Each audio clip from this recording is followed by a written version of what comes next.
while we're waiting, let's see if our presenters are here. I saw Joe Crane is here.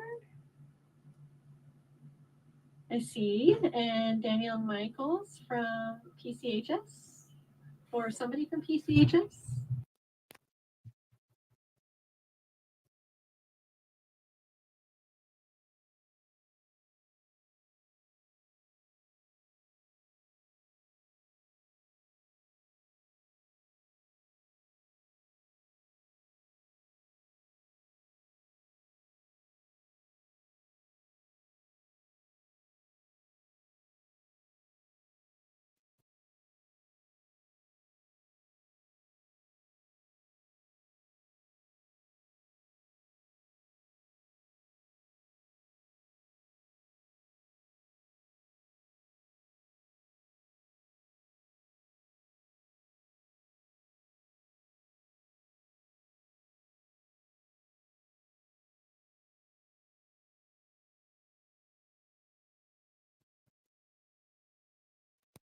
But I do want to say we have a full meeting today, so I wanted to get right to the presentations. But before that, I'm going to go over the agenda. I'm just going to pull it up again.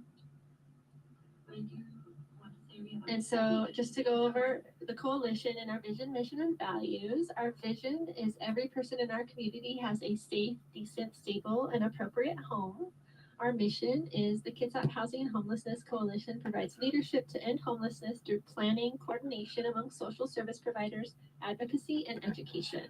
And our values that we lead our meetings by and lead our decision making by is the coalition strives to carry out our mission with respect, commitment, compassion, integrity, and a willingness to change. And our executive committee is a large group. I think there's 9 or 10 of us now, and everybody is welcome. We meet once a month, and we really meet together to kind of plan the presentations around the meetings, but also take on larger initiatives like the award ceremony that we do every year, as well as answering questions that come into our inbox and having discussions around how to move forward with Project Connect, leading the Project Connect meetings around the point in time count. There's a lot of additional things that happen outside of these meetings, but these monthly meetings are really special because it allows all of us to connect, learn something together, but also share updates. And so our executive committee includes me. I am the chair. My name is Katie Sharp, and I am the communications manager at Bremerton Housing Authority. Bridget Glasspool from Kitsap Mental Health Services is our vice chair. Emily Larson and Dana Emily are co-secretaries with support from Lisa Lechuga, our past chair, Leif Wagner, he works on our website, Carl Borg from Kitsap County, Eric Harrell from the Salvation Army, who recently took on updating our meal guide, which is amazing, Katie Knudsen from the HED program and Catholic Community Services, and Madison Tuttle from Kitsap Homes of Compassion. Again, we meet monthly the first Wednesday of the month in the mornings. If you all want to get more involved, let us know. Our email is always admin@kitsap.hhc.org. If you have any updates you want to share in the newsletter or get more involved. Today we have a presentation with Joe Crane from St. Vincent de Paul to talk about the redevelopment. We have a presentation from our 2023 Kitsap Housing and Homelessness Coalition Award winner for Innovative Project and Program, Peninsula Community Health Services Workforce Housing Program.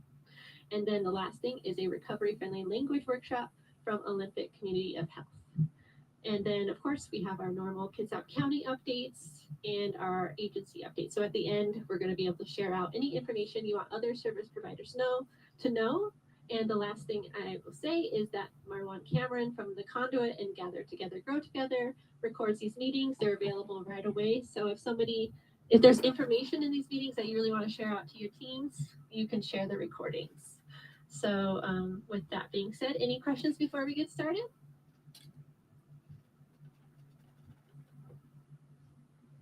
Nice to see you all. I think you're up, Joe. Everybody. Hi. Do I need to share my screen or is it already being shared? It's not being shared. There's nothing being shared right now. All right. Let me see here. I lost.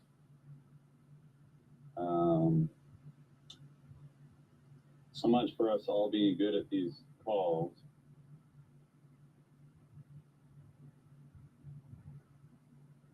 There we go. Well, we're not used to Zoom. A lot of us use Teams now. Look, I still have a name tag from the event, Joe. So. All right, how about now? I can see it. Yep. Look at that. Well, we're very excited to give the community a quick update here, especially our team here on the coalition. Let me get up to the top.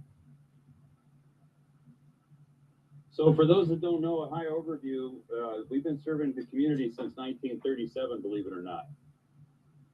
I'm the first ED.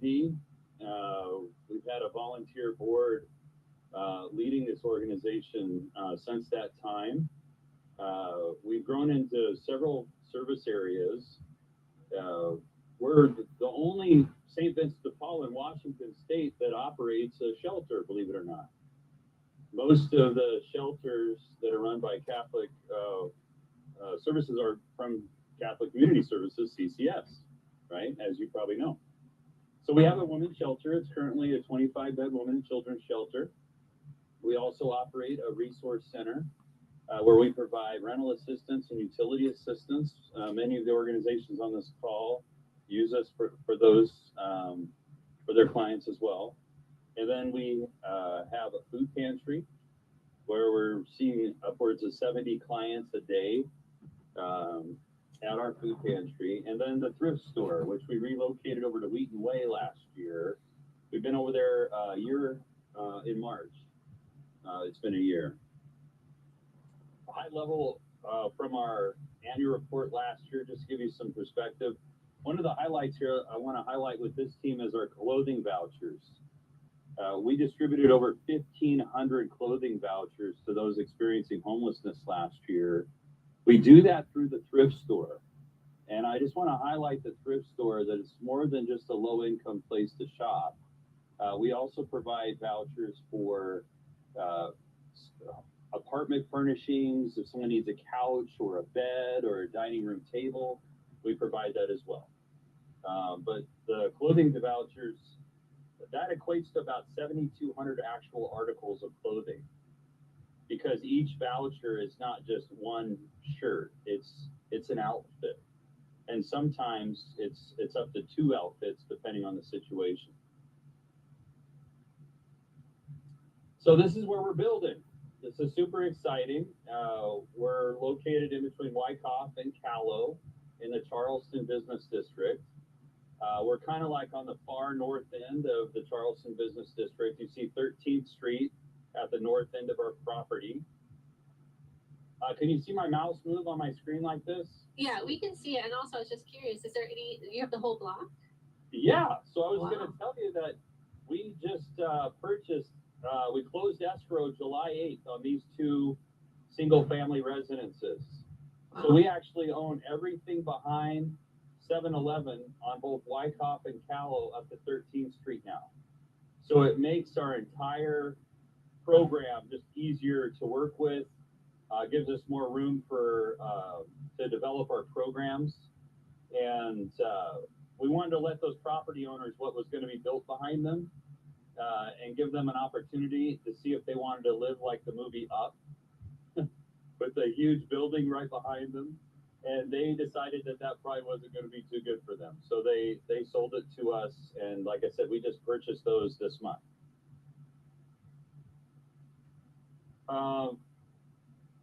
The little section across the street on the other side of Wyckoff over here, we own that little sliver as well.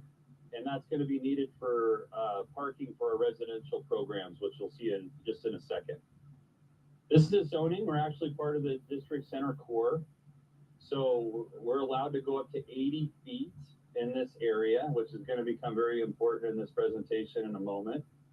The only setback that's of concern is on the north end of our property, because the residential is right across the street in this zoning area. So we can only go up as high as 50 feet in this zone. Everywhere else in the green, you're allowed to go up to 80. This slide has become a staple for the Affordable Housing Task Force. It's super important for us to understand that we're wanting to develop solutions, not just structures. We want to make sure that we're providing spaces where folks to advance along the housing continuum and understand what we're building in the context of the housing continuum. And each of these housing types play an integral part in our society. And I don't know that any one of them is more important than the other. It's just part of our housing fabric, if you will, and they're all needed. And so we're wanting to take folks that are unhoused and advance them along the housing continuum. Our project at St. Vincent de Paul is going to take folks from the red all the way up to the light green to the affordable rental space. So true affordable housing, 30 to 50% AMI is going to be our target for the affordable housing piece. Our emergency shelter is a continuous stay emergency shelter. Even though I am very much involved in the low barrier shelter project for this region, I just wanted to let you know I'm not presenting on that today. And this is just for St. Vincent de Paul's project. And we have a continuous stay emergency shelter. That's the Stella Maris house. And then we have some permanent supportive housing units that are going to go in and some transitional housing units that are going to go in as well, which I'll get to here in a second. So our project is pretty big. It's so big because of the property here. We've decided to break this down into two phases, phase 1 and phase 2. Phase 1 is what's represented in this photograph here. And on the first floor is going to be a new resource center for where we do our rental assistance and utility assistance from. And the first floor is also going to comprise a new self-shopping food pantry, very similar to Fish Line up in Paulsbo. Then you notice 3 stories above that. Those 3 stories above the first floor are going to be mixed-use housing. 19 units will be transitional housing, and 9 of those transitional housing units are going to be carved out for Department of Corrections re-entry to help reduce recidivism in the area, with our primary catchment being the Washington Correctional Center for Women in Purdy and Mission Creek. And I've also been talking to Chief Sapp here at the county jail to see if we can open up some units for the county jail folks as well.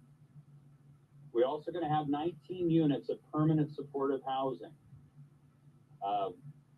Thanks to Bridget and Monica over at Pendleton Place and Kitsap Mental Health. Your team has been very valuable in giving us lessons learned and tours and what to expect. And as typical here in Kitsap County, we're just very appreciative of the collaboration and the information sharing. It's wonderful. So the Stella Maris house is going to get 15 beds, and so we will be 40 beds at the Stella Maris house once completed, which is amazing. And last year we solidified our MOU with Bremerton Housing Authority to make it easier to get a voucher in the hands of our clients, and also builds out capacity in the system. So I'm thankful for BHA for being proactive in that and working with us in that. We are going to have a training kitchen on the first floor to help train on how to prepare nutritious meals, how to do nutritious meal planning in this training kitchen. Our food pantry currently does a lot of work with SNAP-Ed and using the SWAP model for how to organize and distribute nutritious food. So I anticipate those SNAP-Ed folks are going to use that training kitchen quite a bit. And it's going to be utilizing the same equipment that all of our residents have upstairs. So it's not like they're going to be trained on something foreign to them that they won't, that they won't be able to use it in typical residential home. We are building out an exam room per se. I would like to say it's probably more of like professional services or a licensed professional room on the first floor. It'll build out. It's kind of like an exam room or hospital room, so that clinical professionals, licensed professionals from, let's say, Kitsap Public Health, can come in and run clinic right there on site. Let's say maybe Tuesdays and Thursdays from this time to this time, we'll have this mental health professional on site, or this counselor here running a clinic, so they can run clinic out of there. And that'll be open to a lot of our collaborative agencies, even those on this call right now.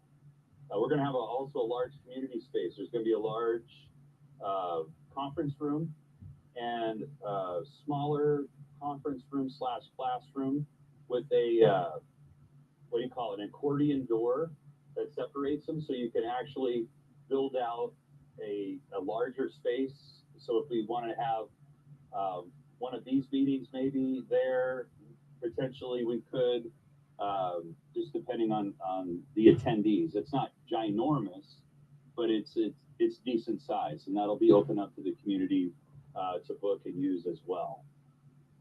Phase 1 is also going to have a small pet shelter. We have partnered with Kitsap Humane Society to do a small. It's not going to be large, but it's enough to serve our clients to remove that barrier. If someone has a household pet, that we can take them into the Stella Maris House. It's primarily going to be for the Stella Maris House program, but I'm really excited about it to remove that barrier, and so is the Humane Society. They're very excited to partner with us on this project, and it's going to be roughly 5 kennels for puppies, about the same for cats, and it'll be off the back side of the Stella Maris addition. Phase 1, in totality, the demographic is for women or women with children or those who identify as women, is phase 1 for all the residential programs. The food pantry, resource center. I forgot to mention we're going to have some laundry services on the first floor as well. So if someone needed to come in and just wash their clothes, they can do that also. Those services are open to all demographics. Basically, the first floor is open to all demographics. And then all the residential units, we're focusing on those in our wheelhouse, which is women and women with children. Phase 2 is going to be a 6-story building, and it's going to be right behind 7-Eleven. And it's going to be 110 units of affordable housing for the city of Bremerton. On the first floor, because of zoning requirements, we can't have residential on the first floor. And so we are going to put in a daycare center, early childhood education. I've been talking a lot with Charlie Davis at YMCA and basically giving him first dibs if we can make something work there. It's going to be pretty significant if that works out. It's going to be close to a 10,000 square foot daycare facility on the first floor. And we're going to have a community cafe model. I've given Daniel first dibs over at Coffee Oasis to have a community cafe on the first floor. We're going to have a lot of people living on our campus. And I think it'd be really great for them to come down and get their morning coffee and breakfast sandwich before they hop on one of 3 bus stops that are right off Tallow. So we already have some transit right there.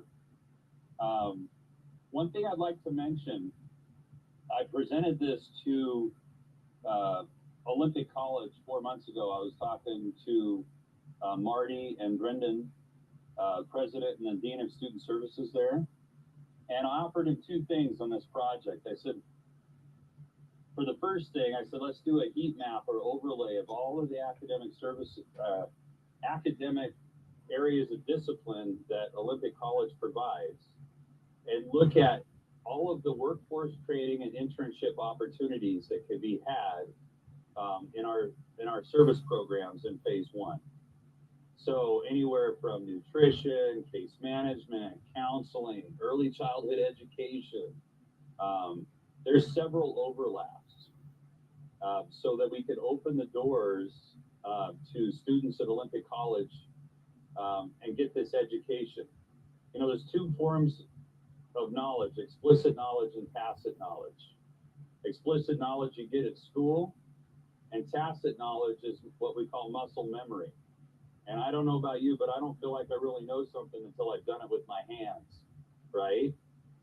And so that door is open to them. Very excited to continue to build that relationship with them. We're barely a mile between campuses. The second thing I offered Olympic College was, knowing that they're looking for affordable student housing in the area, I offered them to provide some capital for phase 2, or maybe even sponsor a floor to get some affordable student housing that is close by. And we can narrow that time between campus if we put a little electric bike rack or scooter rack there on the sidewalk just outside the vestibule of this housing unit. Those things are pretty zippy. I bet they could get between us and Olympic College in less than 5 minutes on one of those scooters, maybe 3. And of note, this right here, what you're looking at, is what was the catalyst for the Kitsap County Affordable Housing Task Force. I met in the Rainier Room in March of 2022 with Robin from Kitsap Rescue Mission, Jill Stanton, Steve Rice, who was the original architect for the Stella Maris House, was giving a warm handoff to Mike Miller of Rice Fergus Miller, who just recently joined our board. Tony Ives, who I had just met like a month before this meeting, maybe 2. Uh-oh, who's scribbling on the...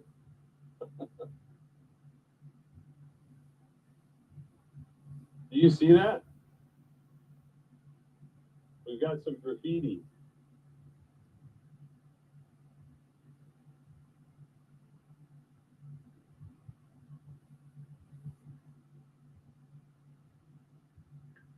Sorry, everybody. I was on mute. I took over for a second. I don't know that is somebody in here. I'm going to see about the participants and see if anybody is in here, and hopefully turn off the.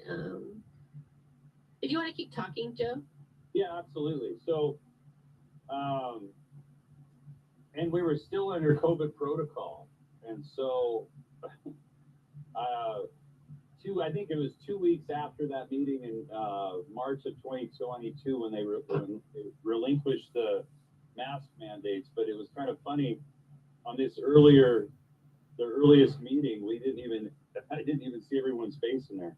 We also had 3 representatives from Catholic Community Services were in the room with us as well to help us, provide some feedback and make sure that we're on the right track. By November, we had more detailed plans, and we met again in Rice Fergus Miller's office. And is my screen still sharing or no? No, not now. I had to reshare, and you can share it again if you'd like. But there was annotation, so I just disabled the annotation. So you're good to go. Oh, okay, I got to see where. Sorry for the interruption, everybody. I'm going to see if I can get back on. It's what it is, hosting a large Zoom meeting. So yeah. I'm not even sure how to get back there. Let's see if you have the share screen at the bottom of your Zoom window. Is it a green arrow button? Get back into Zoom. More.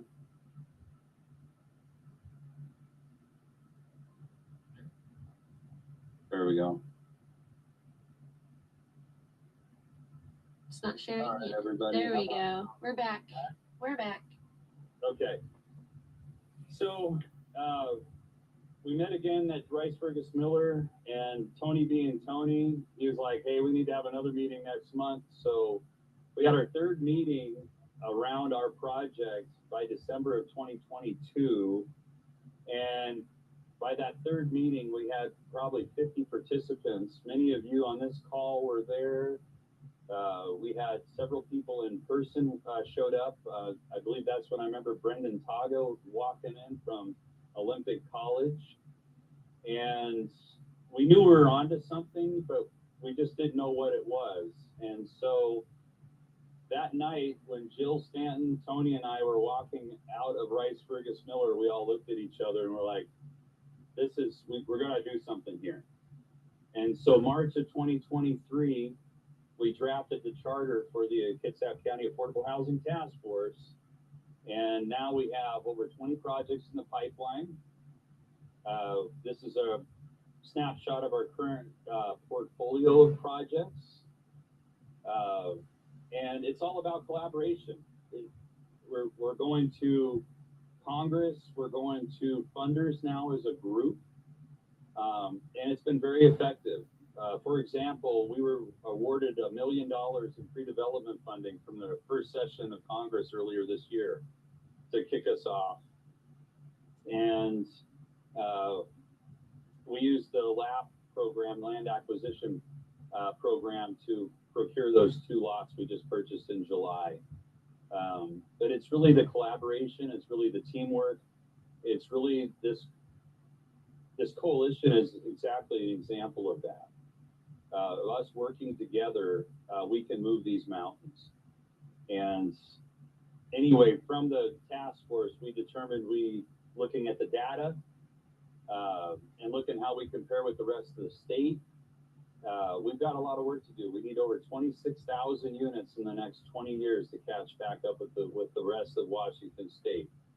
So we can do it, but it's going to take some work. Here's just a quick picture of our partners so far. Beacon is our developer.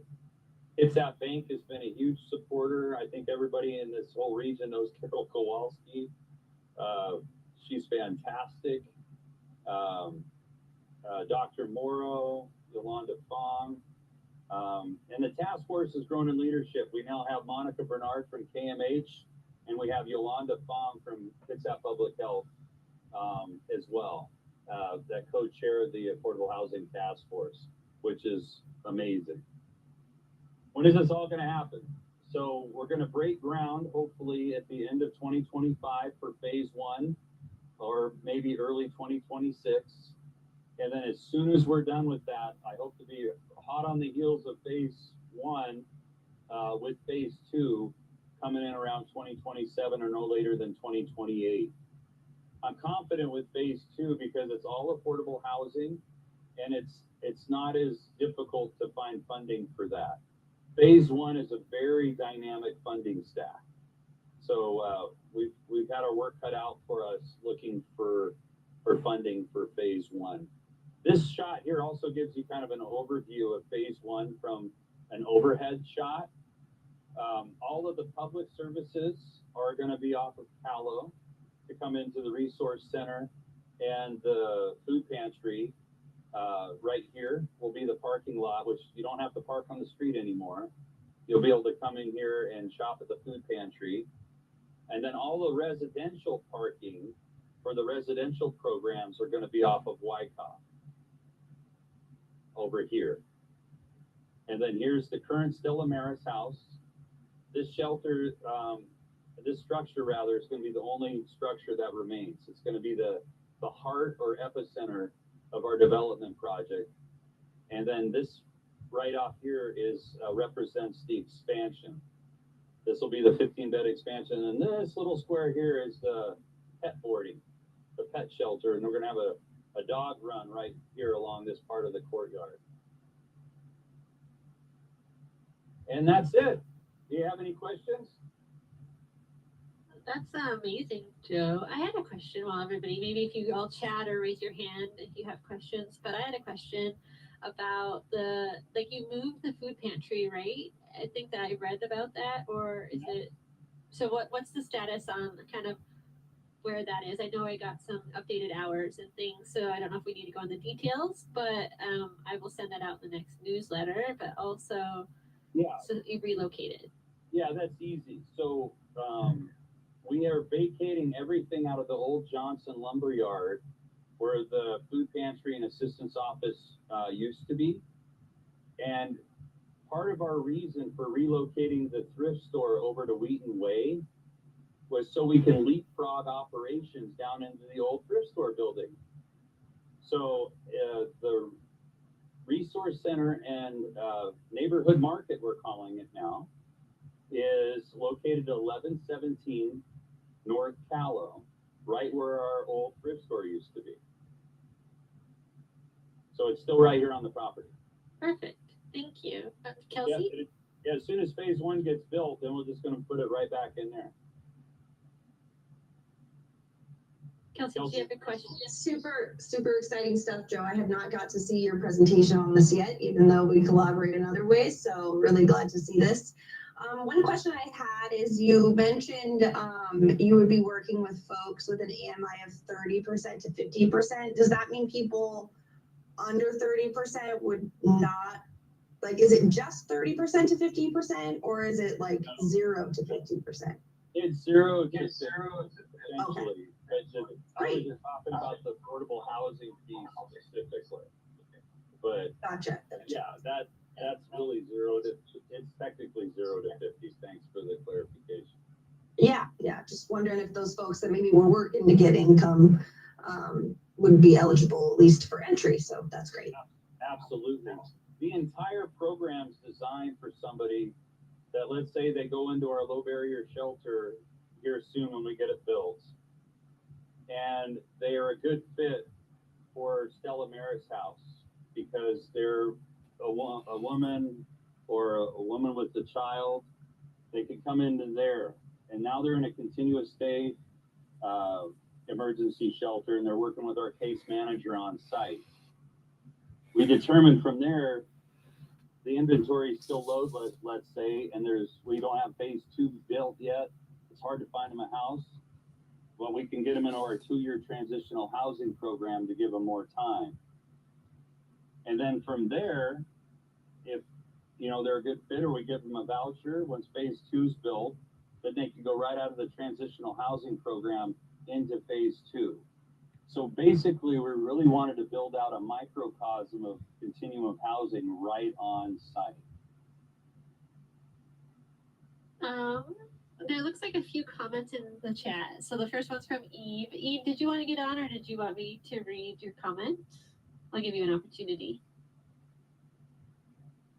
Oh, sure. I thought to make it easier, I put it, but so I'm super excited to hear about this this development. It sounds like there's a lot of thoughtful work gone into it. And I was just curious if there's a plan for any sort of like a community room, because I know in other programs that I've worked with, it's very helpful to have kind of a gathering space for community members in the development, but also so that there could be classes or health clinics or legal rights presentations, those sorts of things. I was curious if that was part of the plan at all. Yeah, and it's going to be right here. You see that? Yep. This isn't a deep plan, awesome. but it's going to be right there, and it's going to have an accordion door in the middle of it. So depending on, it's actually a 2/3 to 1/3 like split. So there's going to be a larger conference room and then a smaller room that we can open the accordion door to expand. But yes, to answer your question, the answer is yes. And then Felicia asks, any chance you can share the slides? Of course, if you're willing to, we can share them on the newsletter, Joe. They work with youth 12 to 24, and notice plans for young adult housing, which is nearly non-existent today, as we all know. So, Felicia, did you want to comment or? Well, other than just to introduce myself, because this is my first coalition meeting. So hello, everyone. And I am the new director for Stand Up for Kids in Kitsap County. And we are looking to really reconnect with our national programs and mission to really take a stab at the youth homelessness situation. So like I said, very, very excited to see that in the agenda for the task force, and I just was curious about being able to share that slide presentation with the rest of our team. So. Yes, I'll send this off to Katie, and then this is for public consumption, and absolutely. And Felicia from PHA, we just did the ribbon cutting last month for the Evergreen Bright Start building, which is specifically for young adults too. So I wonder how you can get involved with that as well. So it's just starting up now. So congratulations, and we're Thank you. excited to have you. Thank you very much, and I'd be thrilled to be a part of that, sure. Thank Yeah, you. thanks, Felicia. Did Kelsey, do you still have your hand up? No, it's like showing me twice on here for some reason. I see I don't know why, yeah. but I tried to lower it. I'm only in here once. Okay, don't worry. I And just wanna Shelley? make sure we answer your question. Hey guys, I've never been on one of these meetings. My boss Joanne is usually on here. This is really amazing because we have the court-appointed counsel program and there are so many people that are being evicted and there's no housing. And there's very limited shelters. And so one of the reasons I jumped on this meeting today is because I have a very, very, very sad family situation and I cannot find any resources. So I'm being evicted. And I'm hoping I can maybe drop something in the chat or I could send an email out and get some feedback from people in this group because I've spent well over a month trying to see if there's any resource I can find to place this disabled, elderly, adult family that's never been apart. And it's a really sad situation. So I don't know what the best. I think please drop it in the chat. Okay. Yeah, it's just, this is why we do these meetings too, because sometimes we just can't get the information out quick enough, you know, for specific cases. So drop it in the chat. I don't know, Joe, if you could talk to that at all for a need right now, but Shelley's information will be in the chat. Yeah, we can help with the food insecurity piece for that family and, you know, rental assistance and utility assistance. But until our housing gets built, I won't be able to address the housing need in the short term. I'm just gonna read a few more comments. I don't see any other hands up, so we can get to the next presentation. But Jasmine says, exciting things coming. Can you please confirm minimum and maximum household size for the housing programs? That's a great question. So we had a mom referred to us during Christmas that had 6 children. We do our best to accommodate everybody. And so our typical large family is a mom with 4 children, which we can do quite easily now. We have a room set up for that. But 5 and 6 children is a struggle. I think 4 is probably at the higher end of what we would typically be able to house comfortably. For transitional housing and permanent supportive housing, we're going to have studio, 1-bedroom, and 2-bedroom units. So 3 different unit sizes in both of those housing programs. And there might be some opportunities for a bunk bed or 2 in some of those, depending on the family dynamic. But I would say probably no more than 3, maybe 4 family members total for our housing program in phase 1. Phase 2 is going to be a little different. We're still deliberating on the unit sizes, so I won't be able to confirm that just yet. Thank you so much. And this is a good comment to end on. It's Diana Sullivan says, that is awesome. This is going to be great for Bremerton. And thank you, Shelley, for sharing your information and a little summary on the chat. And Joe, would you mind sharing your information on the chat? And then we'll share the slideshow out in our next newsletter. Yeah. Perfect. Thank you so much. You're all very welcome. Ken, just a second. You're still sharing your screen, Joe, just to let you know. We see a cool Bronco. I was going to say, I'm not ashamed of that. That's a cool rig. I got to figure out how to get out of here now. Oh, here it is over here.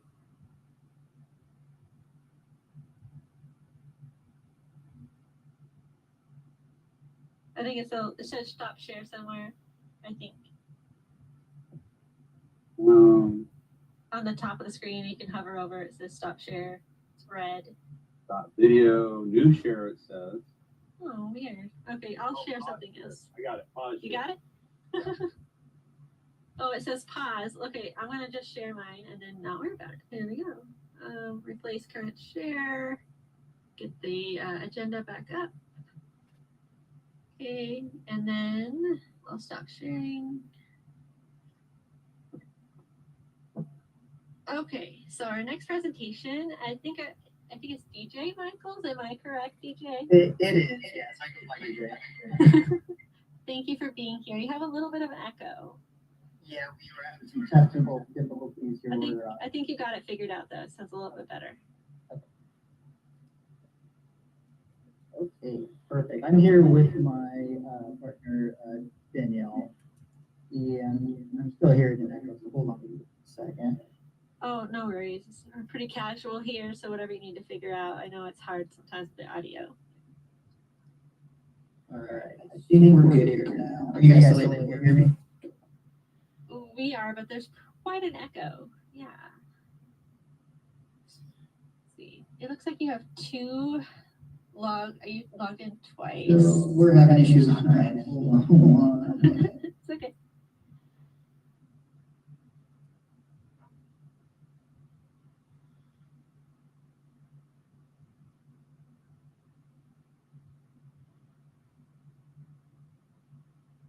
All right. No, still have this.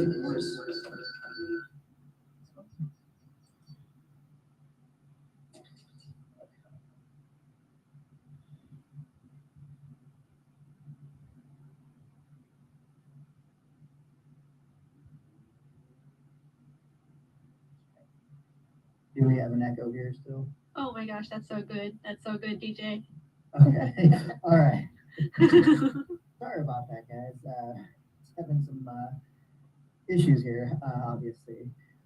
So yeah, we're here. This is Danielle. She's our community outreach administrator, and we are kind of going to go over our SAGE workforce housing. It's our new program that we are finally got off the ground, and it is currently implemented. And we have some tenants. I do have a very, very brief slideshow. We had a longer one, however, it corrupted, so we have a shorter one here. So I'm going to go ahead and share my screen.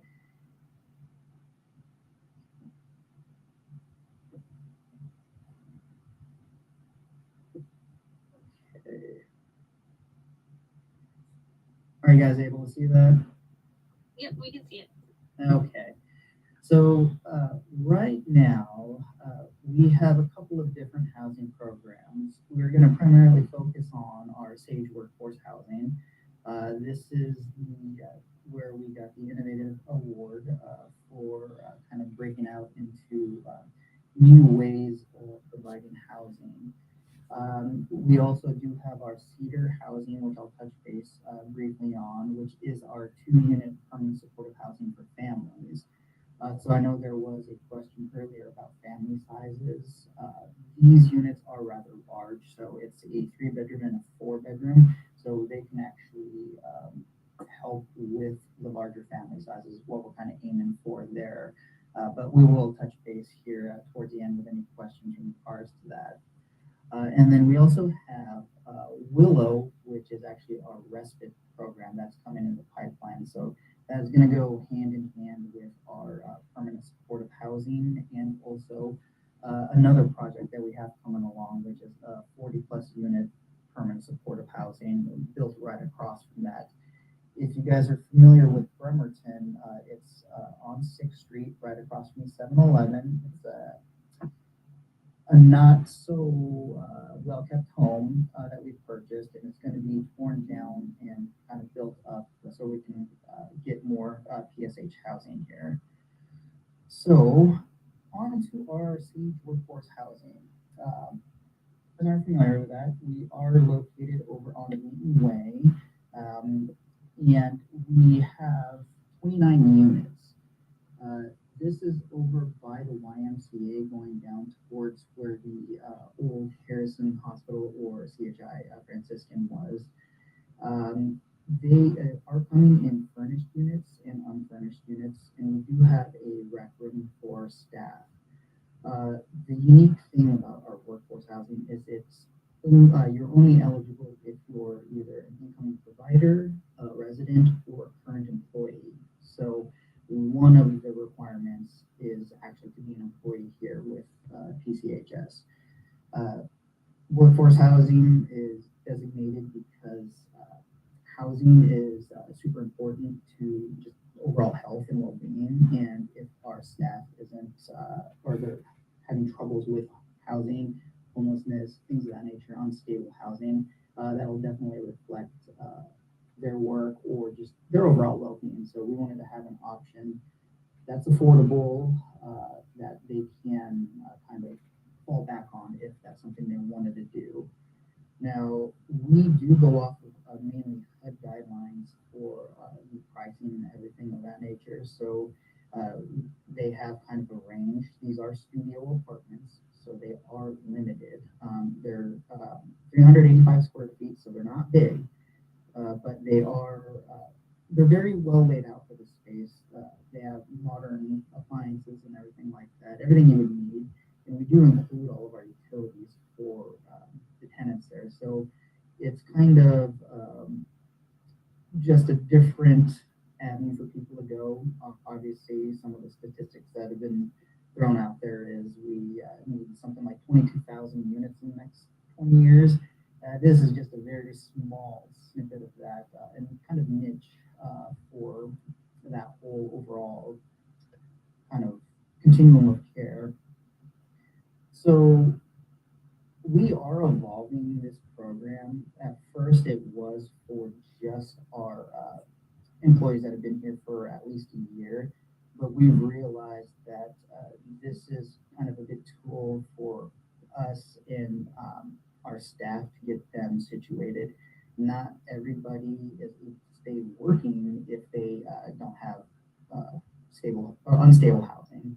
So we kind of fixed that and shortened some of the requirements.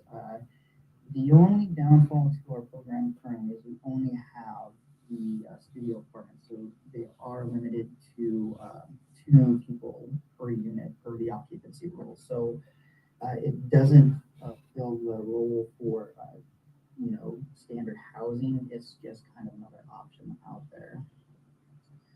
And then we do have a couple of other projects coming down the pipeline. Like I had mentioned, our medical respite program is going to be down on 6th Avenue in Bremerton.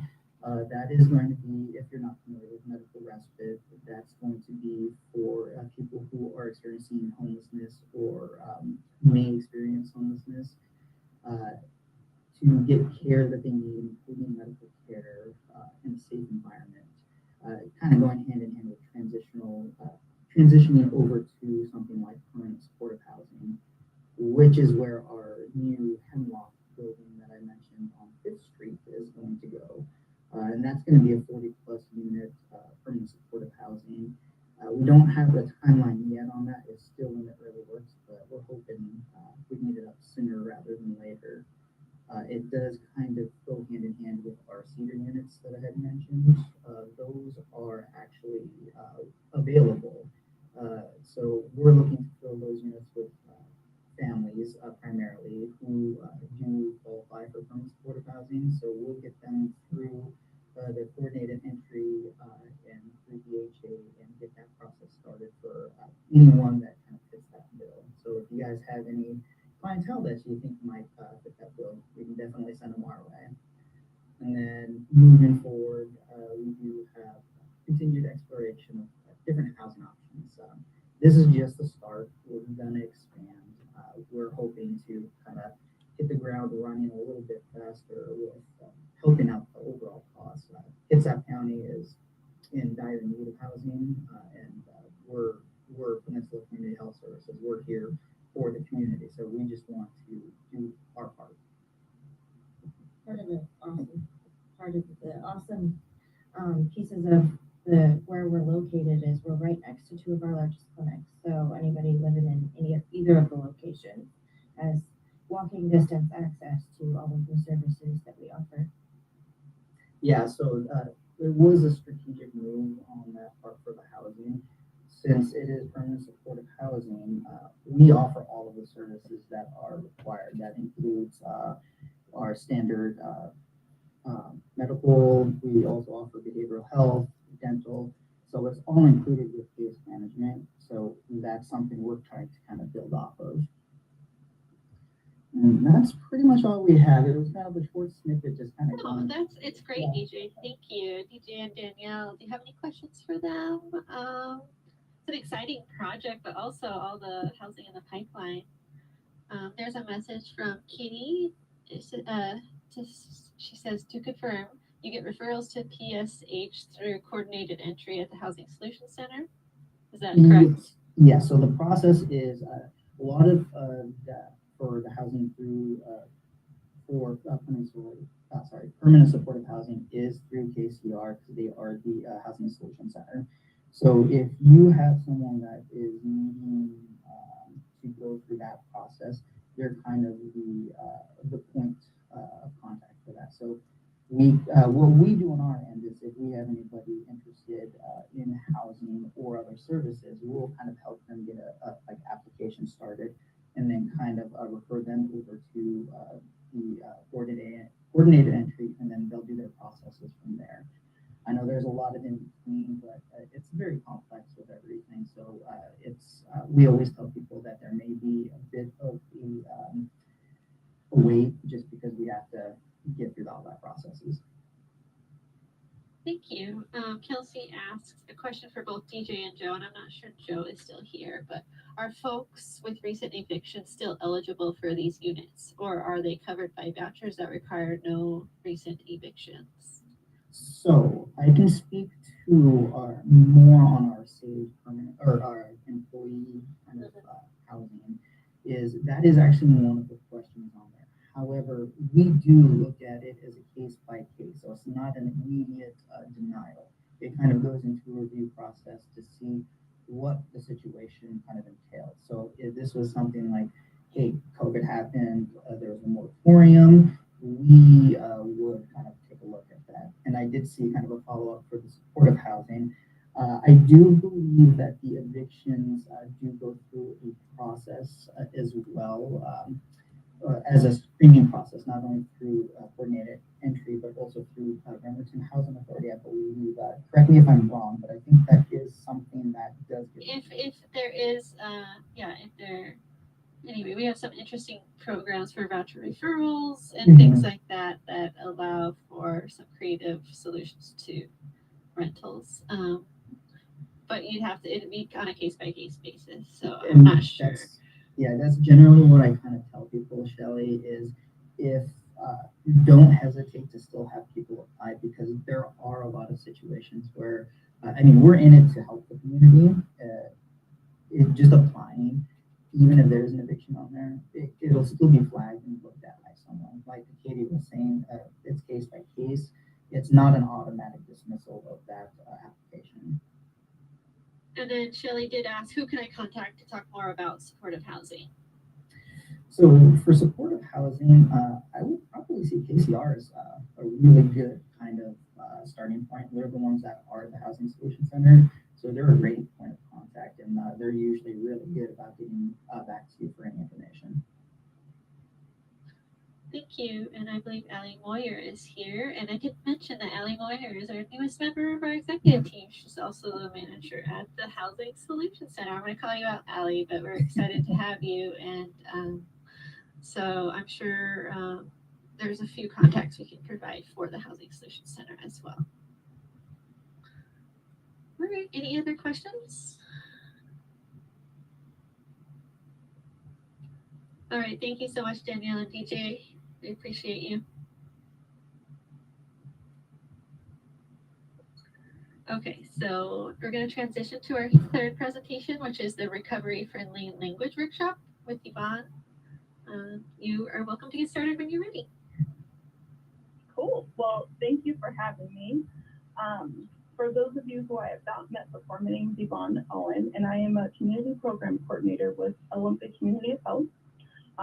it's been a long time since I've attended these meetings, so it's super exciting to like see some familiar faces and some new faces and new formats. The last time I attended, it was in person, so like this is cool to see that you're able to reach people in different ways. So for those of you who are unfamiliar with OCH, we are a nonprofit serving Colum, Jefferson, and Kitsap counties, as well as the 7 sovereign tribal nations. OCH brings together partners from diverse backgrounds, perspectives, and experiences to solve health issues through cooperative action. So today I was invited by Katie and to facilitate this recovery-friendly language workshop. The purpose of today's workshop is to build community awareness and capacity to utilize more recovery-friendly language to support our members in treatment or recovery for a substance use disorder. Before we dive into this work, I just want to mention, I thought it would be worth mentioning that this workshop is originally designed to be in person, so you guys are like being my guinea pigs on seeing how this works in a virtual setting. So I appreciate your flexibility and like feedback. At the end of this workshop, I'll have like a small survey that I'll have you all do just to give me feedback to see how it works and what things could be tweaked. I learn best with interaction and like lots of engagement. And so I made a format for us to interact with so that we can have lots of engagement while we're going through this presentation or workshop. So in the chat, I went ahead and sent you all a Google slide deck. So if we could all take the time to go ahead and click that link, we'll use this platform for the rest of the presentation to do some interactive. And I wouldn't share it. I think you privately shared it with me, but I wouldn't share it out with everyone else. So it's the link in my chat, everyone. Thank you. All right, so I'm just going to give it like 30 seconds or so to get folks over here. Yeah, it opened right away for me, and I'm looking at it. And again, we always encourage everybody on camera, but we know everybody's working. It's a long meeting too, so we're just happy that you all are here. No worries. Alrighty, so we're all going to work out of this Google Doc. So we'll go to slide number 2, and just to get our. Did you want to share? Sorry, Yvonne, did you want to share your screen? No, I think we're okay. Okay. So this is me testing it out. So if it doesn't work, you can leave it in the comments that it is working. So in slide number 2, if you all could click one of the sticky notes, and I want to get our juices going. So using one of the sticky notes below, can you jot something down that makes you feel like a sense of acceptance?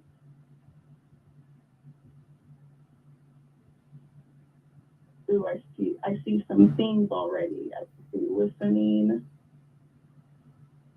You feel accepted when you can be yourself. Body language. I'm seeing that a lot.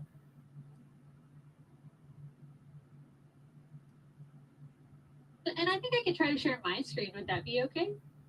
Would that work for you? Sure. Yeah. Sure. If you want Okay. to go for it. Yeah.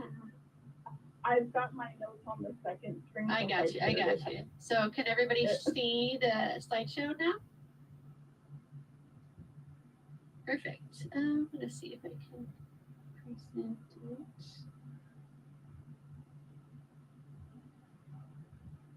See if it even has, I don't know if it interacts if I share it. So I'm going to, oops, sorry. Let's see. Nope, let's see. I'm gonna go back here. Apparently it only shows if I share it this way. So we're gonna do it that way. So perfect. I like it. Thanks for troubleshooting with me. Yeah, that worked out. This is a neat idea. I never used a Google Doc this way. Thank you. So the purpose of this is like normally in person we would have an icebreaker where we would have some interaction, but I know things can be tricky in Zoom. So I just wanted to give us an opportunity to like kind of ground in what this workshop is going to be, where we're going to be talking about acceptance and making folks feel comfortable, and sharpening our tool belt to see like the way that we could reframe things and words and phrases to make people feel valued and accepted in the community. So if we move on over to slide number 3, just to get comfortable with our norms. So during this workshop, we're asking for a lot of vulnerability and patience. This is something where I do not feel like I'm an expert in. I'm more of like someone who, we'll kind of go over the background in just a little bit, but I do not take myself as an expert here, and I don't think any of us in this room are experts in this matter. And if you are, please reach out. I would be happy to pick your brain. But I wanted to go over a few norms because I know that this topic can be really uncomfortable. It can be kind of uneasy. And so just to make sure that we're feeling good and in a good space, I wanted us to be on the same page. So normally we ask folks to introduce ourselves. In Zoom, it's kind of easy. So all I ask is if you could just make sure your name is in your little title so that I can make sure I see it if you have any questions. We want to check out assumptions. So this is an opportunity to learn more about yourself and others. Do not assume you know what is meant by the communication, especially when it triggers or activates you. So I encourage everybody to ask questions. We want to try on new ideas and perspectives. So be willing to open up to new territory and break through old patterns. Remember, try on is not the same as take on. I know that we're all super busy, but I'm going to ask if you have the ability to be present, bring your full attention to the process and acknowledge anything that you need to let go of in order to be present. We're asking folks to listen deeply, so listen with intent to hear, listen for the entire content and what is behind the words, and we're asking folks to engage with heart and mind. The biggest takeaway from our norms is expect non-closure. Like I mentioned, like I'm not an expert in this matter, just someone who's trying to do good work where I can. And these can be really tough topics that we're trying to bring attention to, and each of us bring our own experiences and beliefs. We may have moments of non-closure, and that's okay. So there may be some opportunity for growth, and that's fine. And then the last norm is confidentiality. So let's remember that if anyone shares any stories here, that the story belongs to the teller. Feeling good. Alrighty, so we're going to go ahead and move on to slide number 4. So another activity. So in one sentence, use a sticky note below to define what contributes to stigma. So I'm asking this question because I want us to have a baseline of what stigma is, because it's really important to understand what that is before we dive into how we can improve our language. So misconception, prejudice. I see prejudice a lot. Stereotypes. Fear.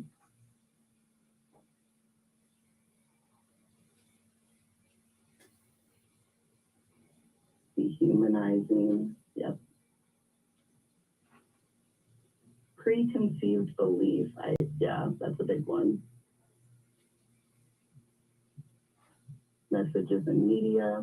Yep.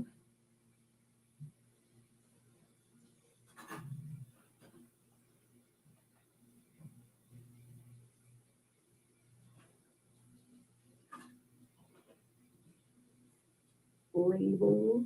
Yep.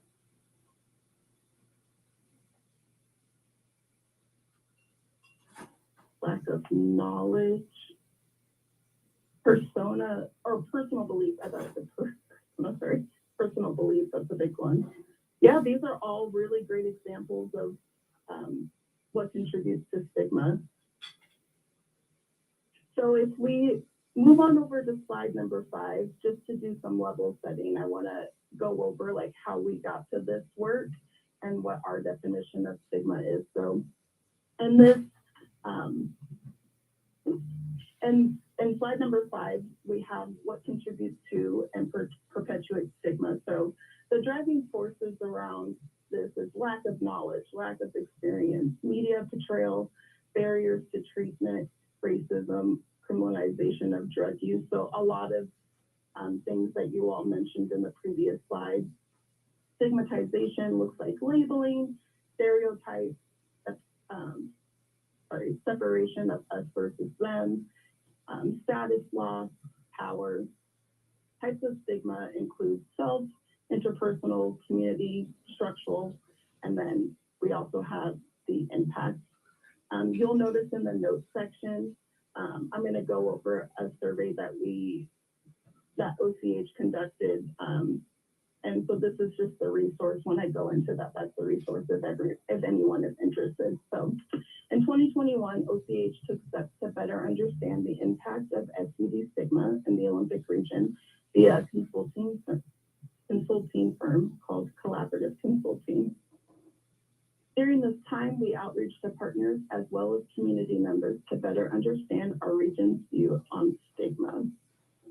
OCH made it a point to reach out to community members with lived experience during the survey.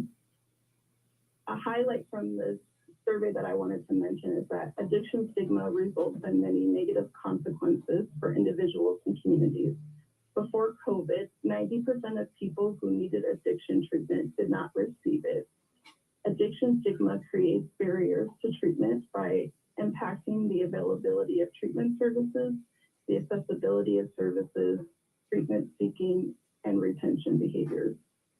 So again, just wanted to do like a very brief overview of what stigma is and the work that we did to kind of better understand this. So when we conducted this survey, we went back to the team and said, okay, we know that stigma is happening in our community. Like, what can we do? What role can we play as an organization to try to combat that?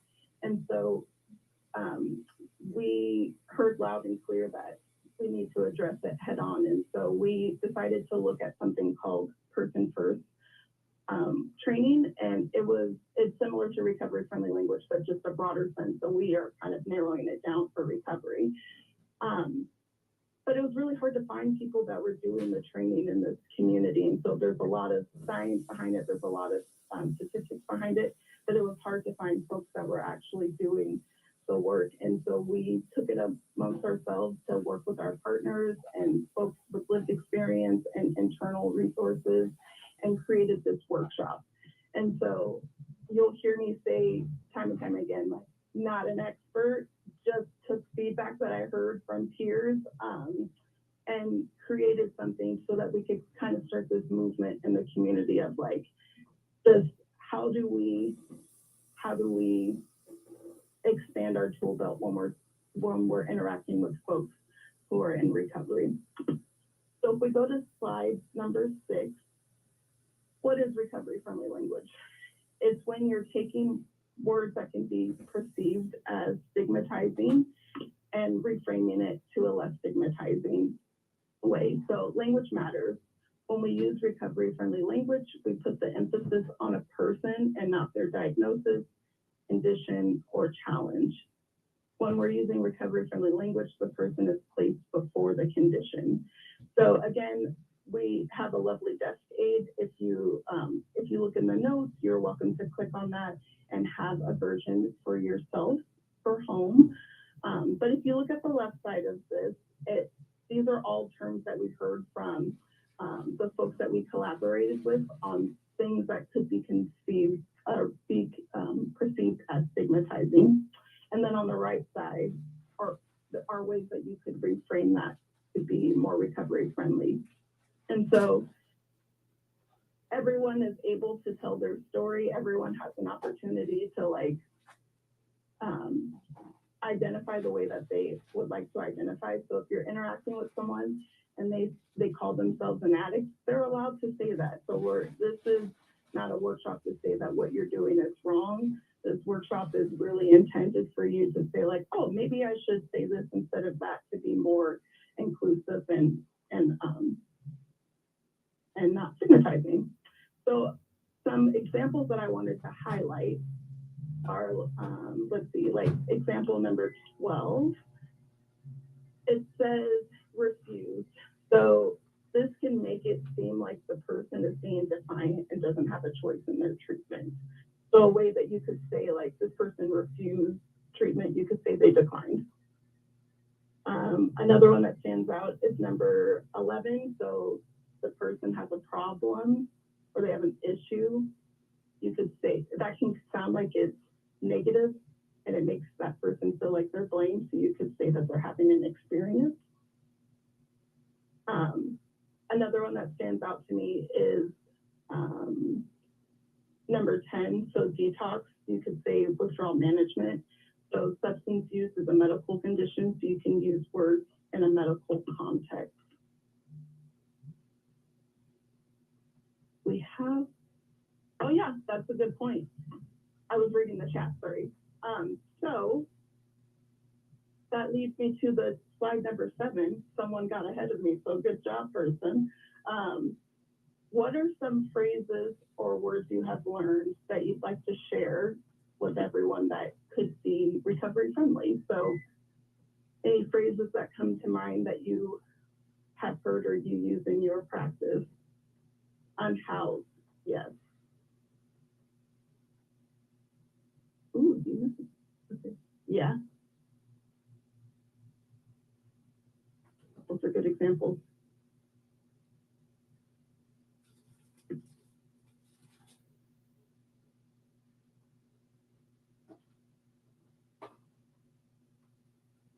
Unsheltered, yes, those all lean into that, putting the person before the condition.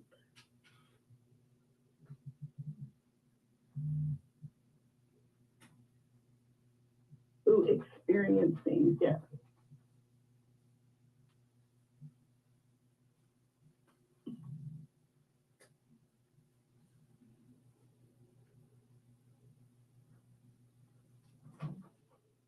So if we move on over to slide number 8, I just wanted to highlight some benefits of using recovery-friendly language. So some of the benefits are the barriers are decreased when seeking access to care, empowers the individual, fostering a sense of trust and belonging, and increases empathy and engagement towards people with folks with SUD. It prevents negative stereotyping. So again, this resource is just for you to have in your pocket so that if you're looking to, change some ways that you're speaking, you're totally welcome to. So something that is super helpful when I'm learning a new technique is seeing it in real life. So I'm gonna actually call up my colleague, Miranda. I hope she's online. She said she was. So for the next section of this workshop, we're going to demonstrate in real time shifting to recovery-friendly language through a skit. So normally we do this in person. This is my first time virtual, so don't judge my acting skills here. They're a lot better in person, just kidding. So the scenario that you will see unfold is informed by the stigma survey that I mentioned earlier.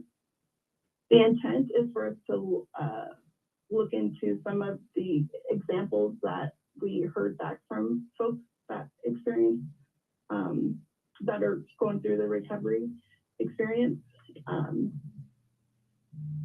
And this may be a little bit uncomfortable to hear. And so what I'm going to ask y'all to do is go ahead and just watch this skit. You're going to listen for any stigmatizing language or actions that I may be doing. And then we'll have a moment to debrief back in the slides. So I'm going to call Miranda up. I'm going to pull my nice little skit up, and then I'll give you guys the scenario. So Miranda's waiting to join her telehealth appointment with a provider to discuss options for treating her chronic pain. She has an established relationship with her provider and has been seen at this office for several years. She knows the provider has good intentions and wants to help her, but she feels nervous because she knows her chart will show a history of substance use disorder. All right. I don't see you, Miranda, so this is a little, let me find your face so I can. Okay, there we go. Okay. All right. So I couldn't help but notice when I was going through your chart that you have a history of prescription drug abuse. I don't really want to talk about that today. I want to talk about my chronic pain.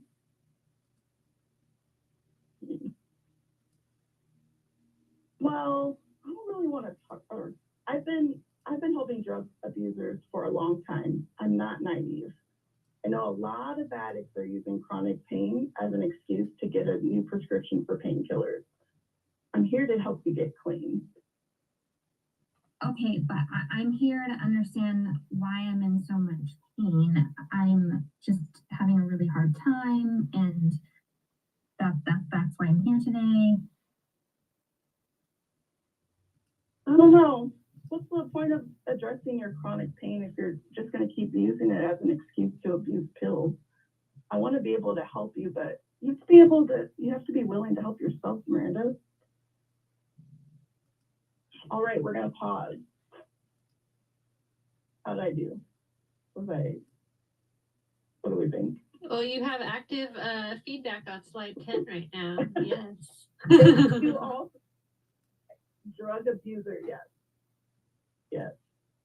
Help yourself, yes. Excuses. I know that was such a strong word.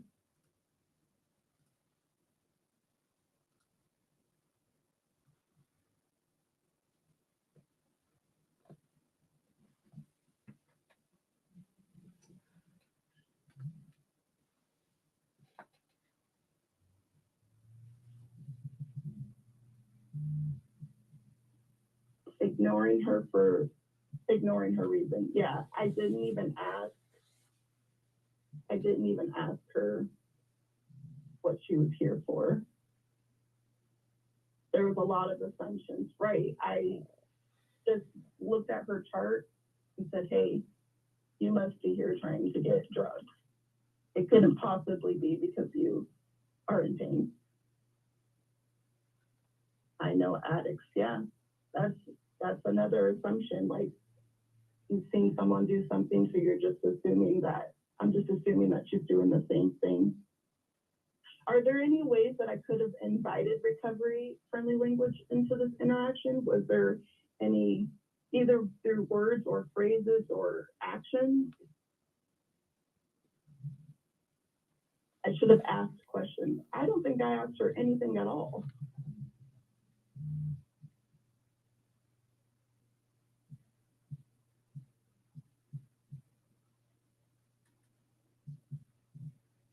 Listened. Yeah, I like that, just straight to the point. I should have just listened.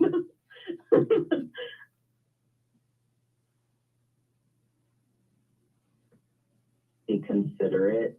Yes. Tell me more about your pain. Yes. Yeah, so she's in there for chronic pain, and I didn't even ask her like where it was, what the pain level was at, anything. Be curious. Be curious, exactly. I didn't ask about the recovery journey. That's a great thing to point out. Like, I didn't ask anything. So it sounds like there was a lot of opportunity for me to really lead with curiosity, an opportunity for me to ask questions.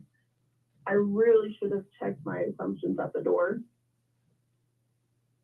Or I guess I'm not at the, what do you do if you're in telehealth? You can't leave it at the door. I don't know.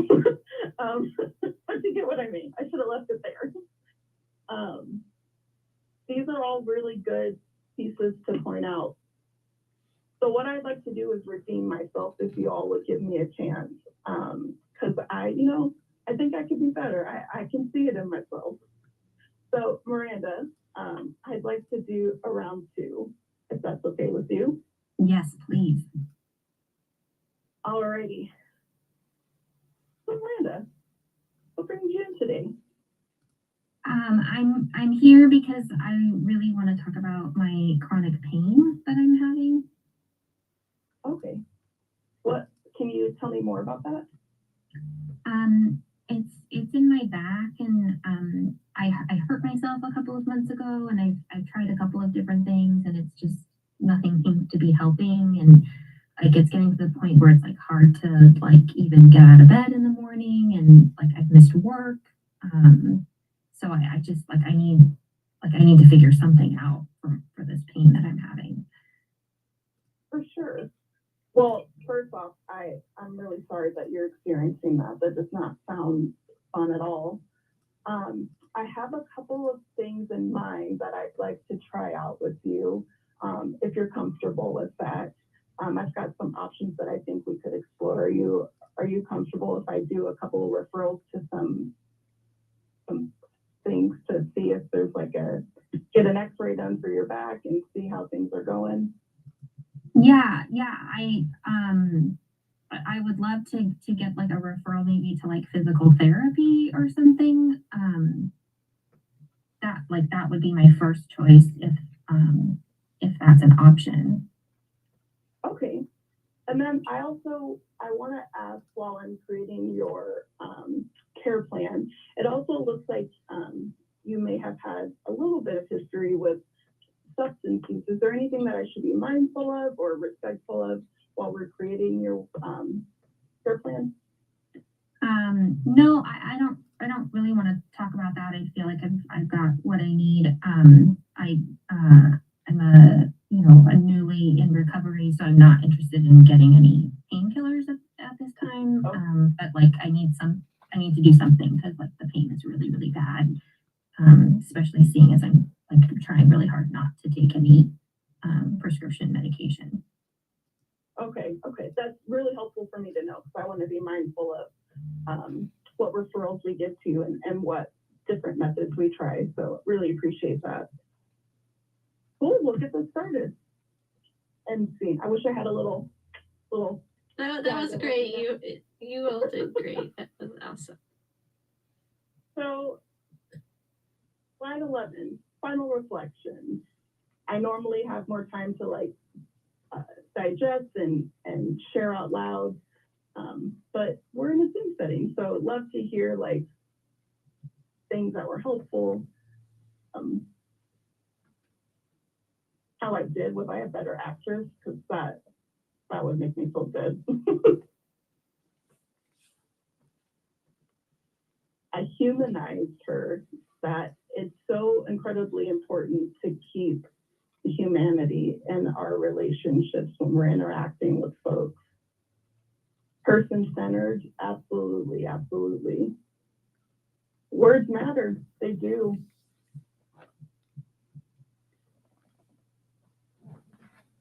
Mindfulness, compassion and empathy. Miranda, I have compassion and empathy. Look at me, I'm growing. So all of this is super helpful. Again, this was like a very, very condensed version of this workshop. And so really appreciate you all being creative with me while we figure out a way to have a really engaging and conversation in a virtual space. And I really appreciate the interaction that you all have had. The last slide that I have is slide 12. This is the survey that I mentioned. Would really love for you to participate. Thanks, Miranda. Would really love for y'all to participate if you have the opportunity.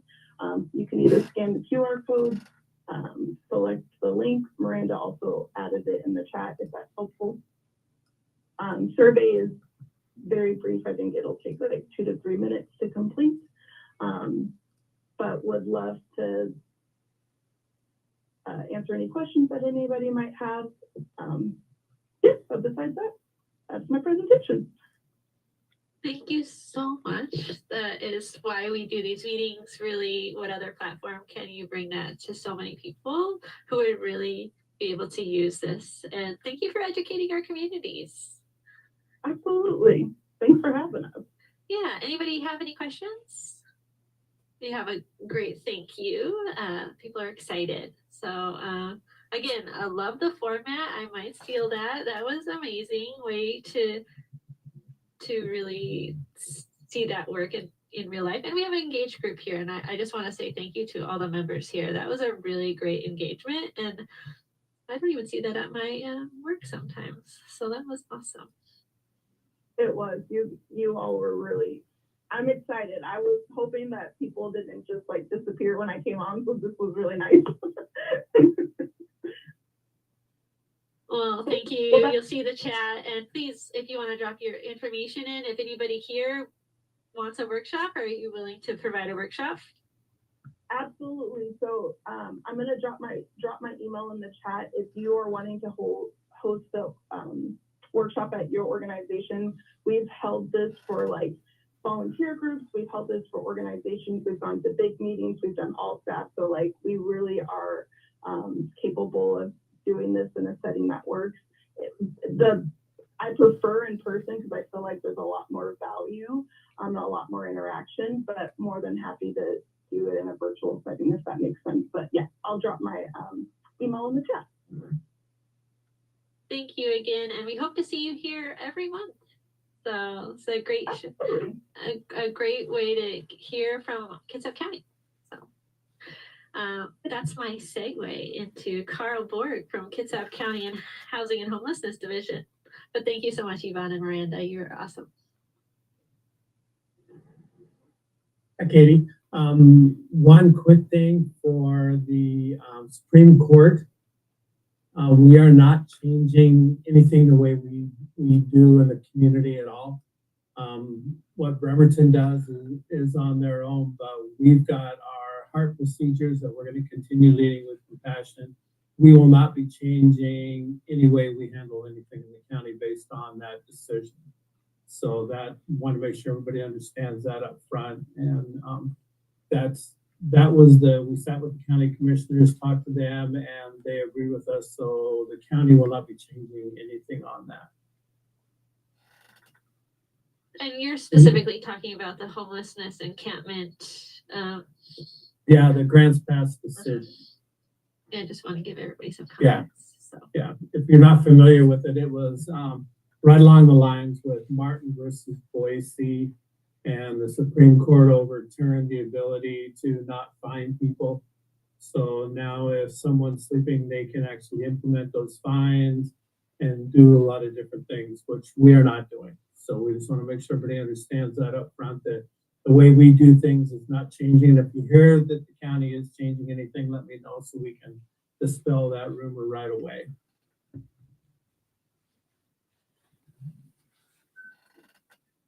And that's about all I have right now. Pacific Building is still on schedule. I've actually got 2 meetings, Pacific Buildings going on in the background right now. But it's on schedule. No. So perfect. So, thank you, Carl. Yeah. And if anybody has questions about that, feel free to, ask Carl. Carl's always open to emails, I know. So and then our last one is just agency updates. It looks like Vernalisa wants to know. I say yes, Vernalisa, please do. While everybody's putting your updates in the chat, I think Vernalisa has an update. So. Hi everybody, my name is Vernalisa Kwan. I'm the project manager with the Kitsap Real Team. For about another week and a half, I've accepted a position with the City of Poulsbo as the new resource manager, director of outreach management over there. So really excited. I'll put my new email in the chat. I'm looking forward to collaborating with all of you in a much different way. But they don't have a replacement as of yet who's going to be in this position. But hopefully we'll have someone here soon so we can do that transition over, and I'll be able to do some more handoffs to all of you in the community. Thank all of you for all of your support and partnership with the Real Team. We couldn't be as successful as we are without all of your work that you've done. So thank you again. I've asked to be continued in this. Perfect. Thank you. Anybody have any updates? Raise your hand if you have updates. Put them in the chat and call on you. I always like to give a few moments for you to do that. This is a great place to share any updates about your organization, if any plans that anybody would like to know. you can use this time for whatever you would need. So.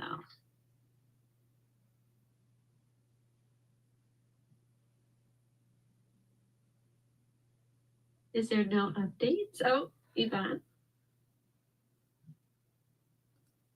I know that I just took a lot of your time, but I forgot to do a shameless plug.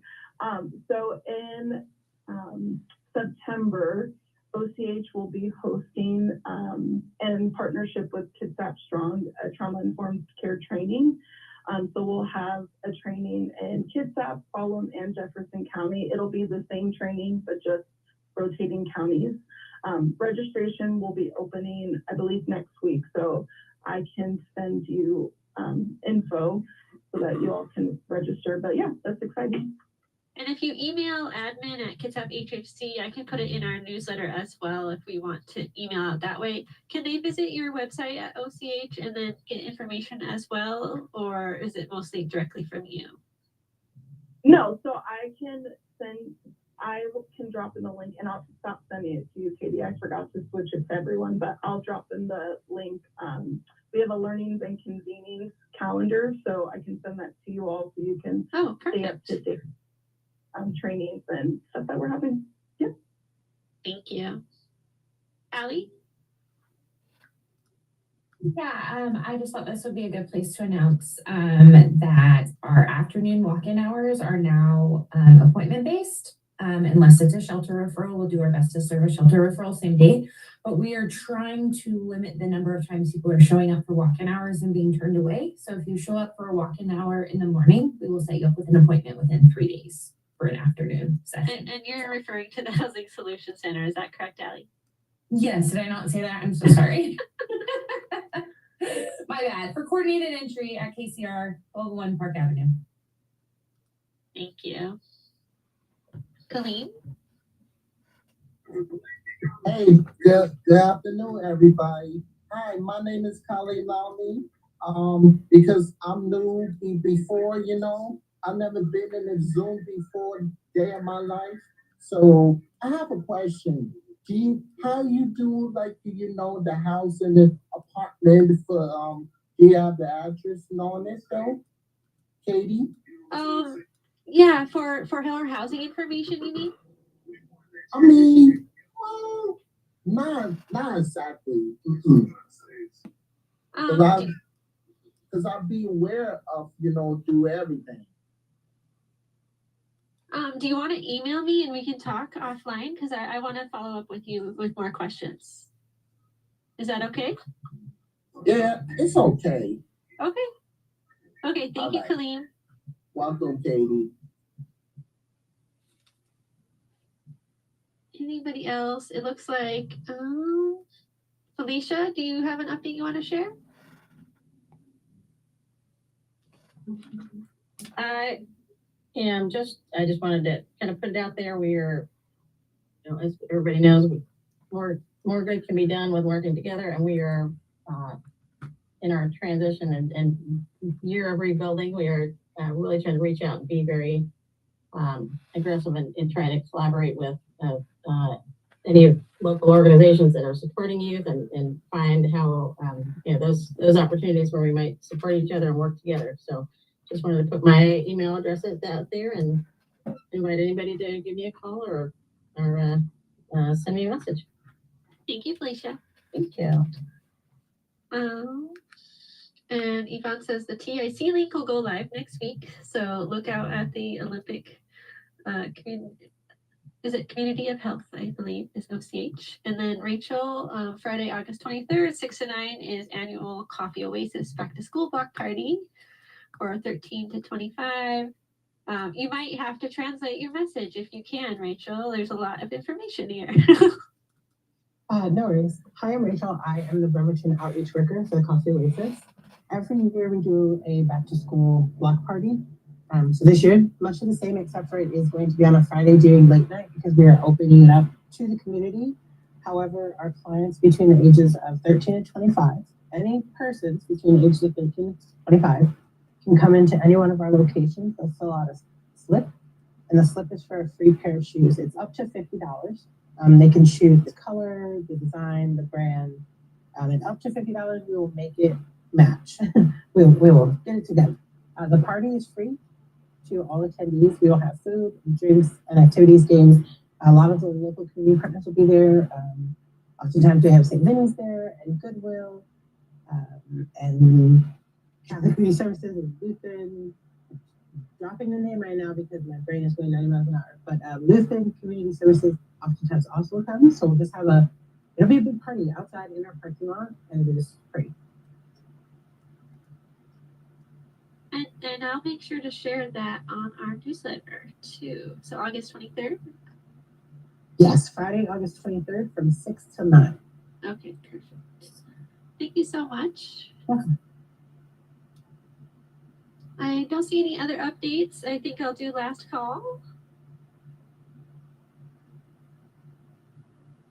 Well, I want to thank you all for joining. Again, sorry about last week or last month when we didn't have a meeting, but this made it extra great session today. And we plan to have another meeting in August, third Wednesday, 2 to 4 p.m. And that third Wednesday is the 21st of August. So we look forward to you all. And if you all have a presentation that you would like to do for this group, please email us at admin@kitsapkhhc.org. And we can get you scheduled. Thank you all so much for joining us. We're so happy to have you here for a few hours. Have a wonderful summer.